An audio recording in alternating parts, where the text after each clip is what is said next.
So a lot of people misconstrue that as the Greek mythology of Narcissus to be like this self-love, and it is actually the extreme opposite of that. And they are acting as if they have, this self-love or self-obsession, and it's all about self-protection at the end of the day.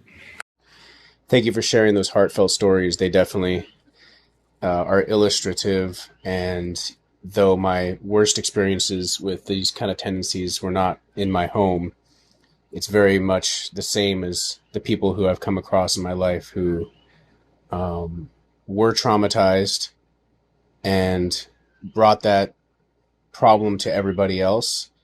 And what's important too that I've noticed, and it's in your story as well, is there's really no grand scheme behind it all, as though the narcissist is thinking it through, has a great plan of how to take advantage. They're actually constantly shooting themselves in their own foot as well. And it makes a lot of sense that that reptile brain, or however you want to think of it, your most base responses, if you're in physical pain, you're not really able to think about tomorrow or even the next 5 minutes. If you're in emotional pain or mental pain, it's the same. And so it does logically make sense that you are not really thinking about the feelings or needs or perspectives of others or how you come across to them.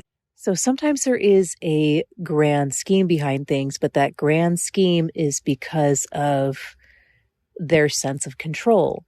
So as I mentioned before, it's like they cast people in as these specific characters around them.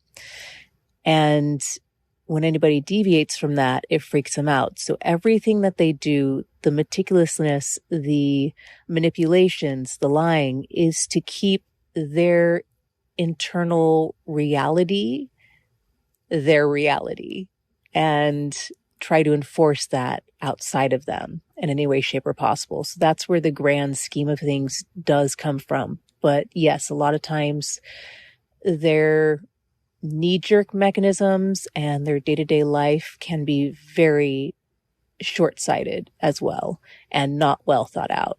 So it's like with the ex, I caught him in just a lie. It's nothing that is anything bad. It's just like, hey, dude, you're lying. Like, this is not cool. This is not okay. And all I asked was, what did you send this teacher? And he responded with, I sent her nothing. And I'm like, you sent an email. She told me you sent an email. Can you just copy me on it? And he just goes on this tirade of just other things or throwing me into the whatever, so that's part of the weird quirkiness and the short-sightedness within that.